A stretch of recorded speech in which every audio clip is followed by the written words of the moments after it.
Hi, Sullivan. Thank you for the time.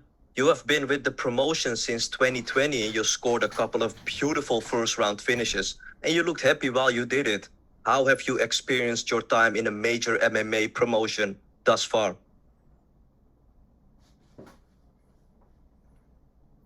First guy out in Connecticut, I turned to the camera and said, this is a dream come true for me. I always wanted to be a fighter, and obviously wanted to fight in a major promotion, and Bellator is just that. Fighting's a lot of work, but it's been quite the ride. I always joke around, this is way better than having a job. What is it like to have a special person like Ryan Bader around you, giving you advice and helping you through this journey? It's huge, man. Bader's a great friend of mine, and he's a mentor, a training partner. He's and he's the best version of that, in every way. So I really can't say enough about all that Bader's done for me and my career and who he is as a person. What did you think when you heard that Tyson Jeffries was going to be your next opponent? And did you also see that Tyson hasn't fought since 2018? What did you make of that? My first thought was Tyson's got a lot of experience. He's got almost 25 professional fights, and even though he has a lot of losses, that you can't discount cage time experience like that. The fact that he's been out for a few years, I don't know if he was toying around with staying retired, or if the plan was always to come back. But that can't be good. I imagine that the time off has rusted him a little bit. I'm sure he's been training. I'm sure in the meantime, but my personal philosophy as a fighter is that guys don't really get better unless they're fighting. It's the combination of training and fighting that really improves you. So I imagine we're probably going to see something pretty similar to how he looked in 2018, although he is bigger now. He's fighting in a bigger weight class. You look in fantastic shape like always. Cannot wait to see you perform again. Good luck on fight night, sir. Thank you. Yeah, Raul Arndt.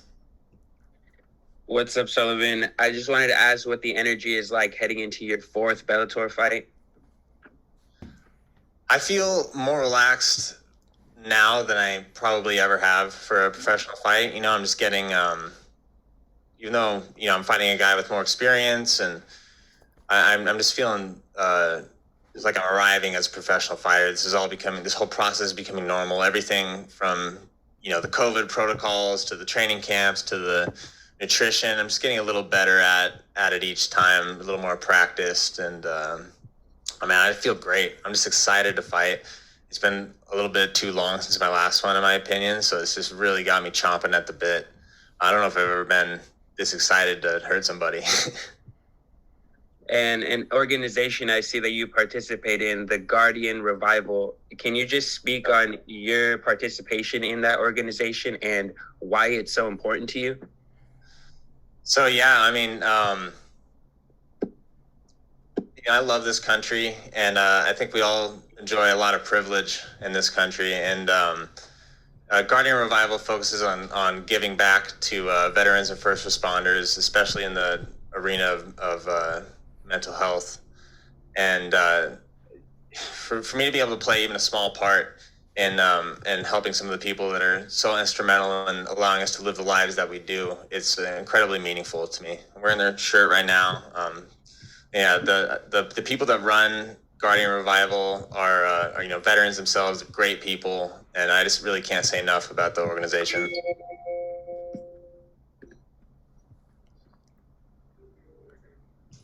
Jay? Hi, Sullivan. Thank you very much for speaking to us. Your opponent, Tyson Jeffries, being a former welterweight and middleweight, is now moving up 20 pounds to light heavyweight. How do you expect him to approach the fight right from the start? From what I've seen, he tends to come out pretty aggressive. He doesn't spend a lot of time feeling out. He kind of comes forward and gets right into it. So I imagine that's probably what he's going to do. But, I always say this, you have to be prepared to adapt in a fight. So we don't obsess over what we think Tyson might do. We just prepare for what we want to do and get ready to run our own offense, you know? Thank you very much. Thank you. Ken?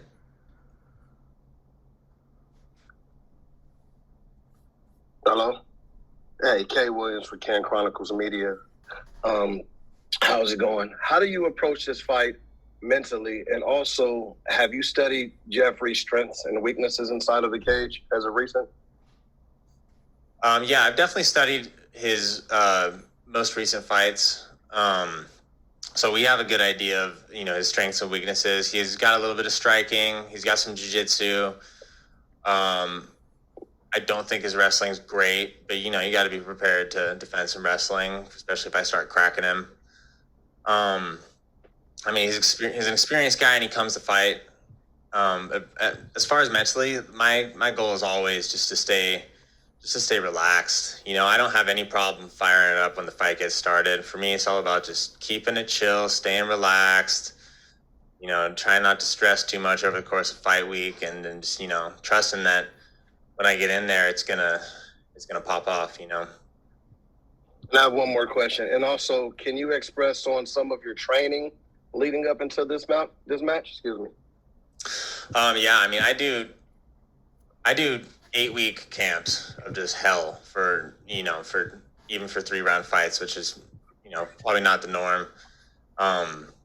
You know, even in matchups where I'm a heavy favorite to win, I don't leave anything to chance. I treat every fight as if it's the biggest one of my career. And as I've said before, I've been, you know, developing my skills as a fighter. I've also been developing in the sense that I'm just getting better at going through a fight camp. I'm getting better at taking care of my body, getting better at, you know, feeding myself properly. I just feel like this camp has been my best camp by far. I'm in peak shape. My resting heart rate in my sleep is like 30 beats per minute. I'm absolutely dialed in. So I'm gonna bring it. Right on, Sullivan. Thank you for your time. Thanks. Eddie? Hey, good morning, Sullivan. Eddie Law, Cage Side Press. Last 2 fights at home in the Footprint Center in Phoenix. Now you're off to South Dakota. What's the pressure feel like? Well, is it more pressure to fight at home than it is away? And is the Cauley clan going to be traveling with you this weekend? It's all pressure, regardless of where you are. Each one of these pro fights means a lot. You know what I mean? So I maybe it's a little bit more pressure in front of the home crowd, but I know I have a lot of friends and family coming. You know, my dad and brother, my girlfriend. We got friends from town, and I think the Baiters are going to be here. I got a lot of people coming, but that, you know, that doesn't really. I just don't think about it. I don't feel like it adds that much pressure to me. I mean, losing is not you know, an option in any of these fights. It's obviously it's a possibility, but you know, it's important to me that I win each and every one of these, and that brings pressure. But I'm getting so good at being confident in my skill set and my abilities. I've proven, you know, to myself and to everybody else that I can fight, and you know, I feel good. All right, best of luck. Thank you.